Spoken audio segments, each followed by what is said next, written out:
하나님 말씀은 사사기 18장 1절부터 20절까지 말씀입니다. 사사기 18장 1절부터 20절까지 말씀을 저와 여러분들이 한 절씩 교독하겠습니다. 그때 이스라엘의 왕이 없었고 단집하는 그때에 거주할 기업의 땅을 구하는 중이었으니 이는 그들이 이스라엘 지파 중에서 그때까지 기업을 분배받지 못하였음이라. 단 자손이 소라와 에스다올에서부터 그들의 가족 가운데 용맹스런 5사람을 보내어 땅을 정탐하고 살피게 하며 그들에게 이르되 너희는 가서 땅을 살펴보라 하매 그들이 에브라임 산지에 가서 미가의 집에 이르러 거기서 유숙하니라. 그들이 미가의 집에 있을 때에 그 레위 청년의 음성을 알아듣고 그리로 돌아가서 그에게 이르되 누가 너를 이리로 인도하였으며 네가 여기서 무엇을 하며 여기서 무엇을 얻었느냐 하니 그가 그들에게 이르되 미가가 이러이러하게 나를 대접하고 나를 고용하여 나를 자기의 제사장으로 삼았느니라 하니라. 그들이 그에게 이르되 청하건대 우리를 위하여 하나님께 물어보아서 우리가 가는 길이 형통할는지 우리에게 알게 하라 하니 그 제사장이 그들에게 이르되 평안히 가라 너희가 가는 길은 여호와 앞에 있느니라 하니라. 이에 5사람이 떠나 라이스에 이르러 거기 있는 백성을 본즉 염려 없이 거주하며 시돈 사람들이 사는 것처럼 평온하며 안전하니 그 땅에는 부족한 것이 없으며 불을 누리며 시돈 사람들과 거리가 멀고 어떤 사람과도 상종하지 아니함이라. 그들이 소라와 에스다올에 돌아가서 그들의 형제들에게 이르매 형제들이 그들에게 묻되 너희가 보기에 어떠하더냐 하니 이르되 일어나 그들을 치러 올라가자. 우리가 그 땅을 본즉 매우 좋더라. 너희는 가만히 있느냐? 나아가서 그 땅 얻기를 게을리하지 말라. 너희가 가면 평화로운 백성을 만날 것이요 그 땅은 넓고 그 곳에는 세상에 있는 것이 하나도 부족함이 없느니라. 하나님이 그 땅을 너희 손에 넘겨 주셨느니라 하는지라. 단지파의 가족 중 600명이 무기를 지니고 소라와 에스다올에서 출발하여 올라가서 유다에 있는 기럇여아림에 진친 그러므로 그곳 이름이 오늘까지 미안에 다니며 그곳은 기럇여아림 뒤에 있더라. 무리가 거기서 떠나 에브라임 산지 미가의 집에 이르니라. 전에 라이스 땅을 정탐하러 갔던 5사람이 그 형제들에게 말하여 이르되 이 집에 에봇과 드라빔과 새긴 신상과 부어 만든 신상이 있는 줄을 너희가 아느냐. 그런즉 이제 너희는 마땅히 행할 것을 생각하라 하고 5사람이 그쪽으로 향하여 그 청년 레위 사람의 집 곧 미가의 집에 이르러 그에게 문안하고 단 자손 600명은 무기를 지니고 문 입구에 서니라.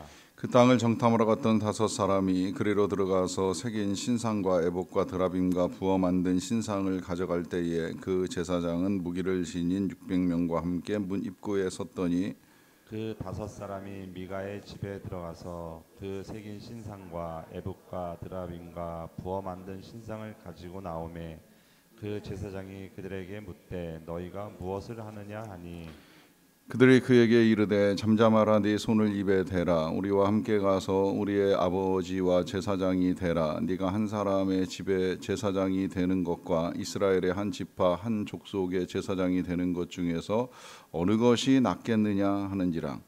그 제사장이 마음에 기뻐하여 에봇과 드라빔과 새긴 우상을 받아가지고 그 백성 가운데로 들어가니라. 아멘. 어제 함께 나눈 말씀의 마지막 결론에서 우리가 하나님의 은혜 가운데 이 형통한 길을 가는 원리는 하나님의 말씀을 묵상하는 데 있다라고 하는 말씀을 드렸습니다. 하나님이 만들어 놓으신 원리 그대로인데 이것이 중요한 건 이 하나님의 말씀을 따라가지 아니하게 되면 우리는 우리의 생각을 따라가거나 아니면 다른 사람이 주는 이제 말과 생각을 따라갈 가능성이 많기 때문입니다. 처음에는 그것이 쉬워 보이고 또 그것이 평안해 보입니다. 하지만 계속 그 길을 따라가다 보면 이제 그 길이 잘못되었다는 것을 깨닫게 깨닫게 되고 그것을 깨달은 때에는 이미 너무 늦기 때문입니다. 그래서 우리가 날마다 말씀을 묵상하든지 말씀을 듣든지 하나님의 말씀을 기준 삼아 우리의 삶을 살아가는 것은 아주 중요합니다. 이 이스라엘 백성들에게 왕이 없었다는 표현이 어제도 나왔고 이제 오늘 본문에도 나오는데, 이 왕이 없었다는 사실을 밝히는 이제 또 하나의 이유가 바로 여기에 있다고도 할 수가 있겠는데요.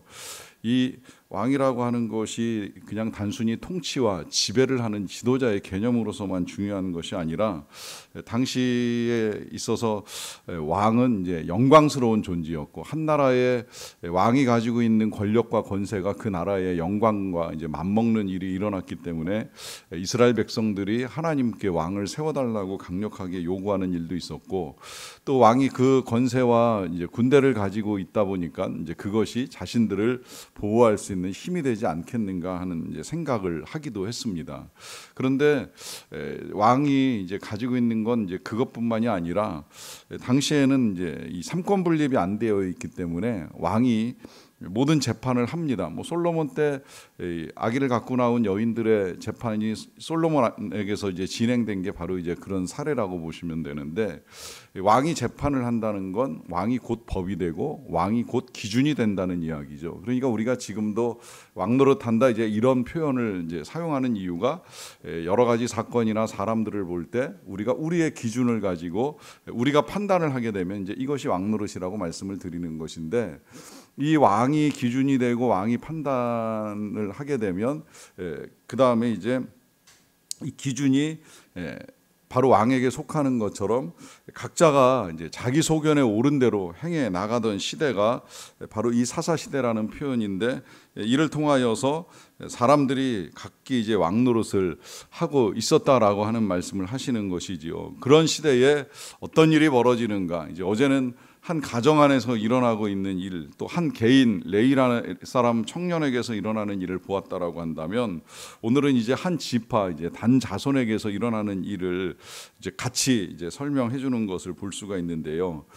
소개되기는 이 단 자손이 이스라엘 땅에서 분배를 받지 못하였다, 그 기업을 분배받지 못하였다라고 하는 표현으로 시작이 되는데, 정확하게는 기업을 분배받지 못한 것이 아니라 여호수아서를 읽어 나가다 보면 19장의 이 단지파도 기업의 분배를 받아요. 땅의 분배를 받습니다. 똑같이 제비 뽑아가지고 땅의 분배를 받았는데, 문제는 이제 그 지역에 아주 블레셋 사람들이 많이 자리를 잡고 있는 거예요. 더군다나 이 블레셋은 당시에 철기 문화에 앞장섰던 민족이기 때문에 그들이 가지고 있는 병거나 무기가 아주 강력했습니다. 그러다 보니까 하나님의 말씀대로 가서 싸워 이제 그 땅을 차지해야 되는데, 이 단지파 사람들이 그거를 하지 못하고 다른 땅 어디 없나? 좀 더 쉬운 데 없나? 좀 더 평안한 데 없나? 이제 이런 이제 생각을 가지고 있었던 거예요. 그 시대의 이야기를 지금 우리에게 해주고 있는 겁니다. 사실 이게 뭐 그때 단지파 사람들뿐만이 아니라 지금도 우리가 가질 수 있는 생각이죠.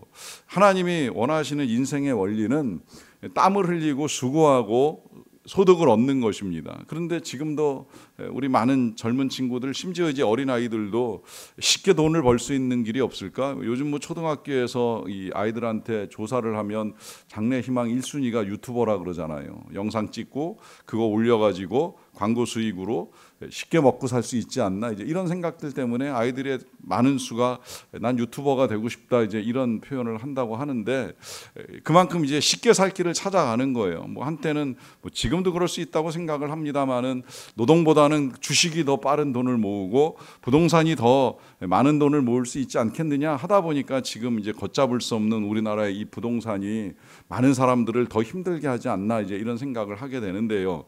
지금 이제 이 단지파가 그런 식의 생각을 가지고 어디 좀 쉽게 땅을 차지할 수 있는 데가 없는가라고 생각을 하면서 하나님이 분배해 주신 땅보다는 이제 쉬운 땅을 이제 찾아 나서게 된 것입니다. 그래서 5명의 이제 정탐을 차출해서 보내게 되는데요. 여기 이 정탐에 대해서 설명하기를 용맹스러운 5사람이라고 하는 표현이 나오는데, 이게 지금 요거조차도 사실 과연 옳은가라고 하는 질문 질문을 갖게 합니다. 왜냐하면 이스라엘 백성들은 이미 이제 여기까지 오는 동안에 두 번의 정탐의 큰 사건이 있었고, 하나는 성공하고 하나는 실패한 정탐이잖아요. 실패한 정탐이라고 표현하는 거는 이제 광야에서 처음에 이제 가나안 땅을 보러 갔다가 그 땅의 상태를 본 것만이 아니라 그 땅에 차지하고 있는 이 블레셋 사람들이 워낙 강대하다라고 하는 걸 보니까 거길 들어갔던 12명의 정탐꾼들 중에 10명이 부정적 보고를 하지요. 우리 그 땅 못 차지한다. 우리 그들에게 메뚜기 같다. 우린 그들의 밥이다. 이제 이런 식의 표현들을 쓰면서 안 된다는 이야기를 해요. 반면에 이제 여호수아와 갈렙이 다른 이야기를 합니다. 물론 그들이 강하지만 하나님이 그들을 우리에게 맡기셔서 우리가 능히 그 땅을 차지할 것이다라고 하는 믿음의 보고를 합니다. 이 보고의 결과 많은 이스라엘 백성들이 울며 통곡하며 원망하다가 결국은 그 땅 구경도 못하고 인생을 광야에서 끝내는 불행을 겪게 돼요. 이게 실패한 정탐이라고 한다면 이제 그 다음에 다시 이제 그 땅을 차지하러 들어가기 직전에 다시 한번 두 명의 정탐꾼을 여리고 성으로 보내게 되지요. 어렵고 위험한 일이었지만 이제 거기서 여리고 사람들의 반응을 살펴보고 온 이 정탐꾼들이 아주 정확하게 보고를 해요. 이미 여리고 성은 마음으로부터 무너졌으니 우리가 그 땅을 차지하는데 큰 어려움이 없을 것이다라고 하는 믿음의 보고를 하게 됩니다. 그렇게 보면 똑같은 상황을 어떤 눈으로 보느냐라고 하는 건 굉장히 중요합니다. 하나님의 시각으로 하나님께서 보여주시는 것을 봐야 되는데, 문제는 이제 그런 어떤 기준이 없이 이 사람들을 뽑은 기준은 용맹함에 있었어요. 물론 정탐꾼이 벌벌 떨면서 가야 될 때까지 가지 못하고 하는 것도 문제가 되긴 하겠습니다만은, 과연 용맹만으로 이 모든 문제가 해결되는 것이냐라고 했을 때에 생기는 이제 의문이 있게 되는 것이죠. 그렇게 이제 용맹스러운 사람 5명이 정탐을 하러 가다가 도착하게 된 것이 이제 어제 우리가 읽었던 이 미가라고 하는 사람의 집인데요. 그 집에 이제 잠시 머물게 되는 동안에 보시면은 3절에 그들이 미가의 집에 있을 때에 그 레위 청년의 음성을 알아듣고 그리로 돌아가서 그에게 이르되 누가 너를 이리로 인도하였으며 네가 여기서 무엇을 하며 여기서 무엇을 얻었느냐라고 하는 질문을 합니다. 자, 여기 소개되는 레위 청년, 이 미가가 고용한 제사장인데 성경은 이 제사장에 대해서 레위 청년이라고 하는 표현을 계속 쓰고 있어요. 그러니까 하나님께 인정되지 아니한 제사장의 사역을 하고 있다라고 하는 걸 확인시켜 주면서 이 단지파 정탐꾼들이 그의 이야기를 듣다가 뭔가 의심이 생긴 거예요. 왜냐하면 이 청년이 저 남쪽 사람인데 북쪽에 와서 지금 살고 있거든요. 왜 우리나라에서도 이렇게 대화를 하다 보면 뭔가 사투리 섞인 이제 표현을 듣다 보면 원래 서울 사람이 아닌가 이제 이런 생각을 그냥 쉽게 할 수 있잖아요. 그러니까 남쪽 사투리를 가지고 이제 이야기하는 이 사람한테 너 정말 원래 여기 살았냐? 어디에서 온 거냐? 그리고 여기서 지금 뭐 하고 있는 거냐? 이제 이런 질문을 하게 된 겁니다. 그러니까 이제 그가 대답하는 내용이 4절인데요. 그가 그들에게 이르되 미가가 이러하게 나를 대접하고 나를 고용하여 나를 자기의 제사장으로 삼았느니라 라고 하면서 자기가 왜 여기서 제사장이 되었는지에 대한 이제 설명을 한 거예요. 그러니까 이제 그들이 그래? 그럼 네가 제사장이라고 한다면 우리를 위해서 하나님께 한번 좀 질문을 해달라. 우리가 가는 길이 형통할는지 좀 알려주었으면 좋겠다라고 하는 말을 합니다. 6절에 보시게 되면 그 제사장이 그들에게 이르되 평안히 가라. 너희가 가는 길은 여호와 앞에 있느니라 라고 하면서 축복을 해요.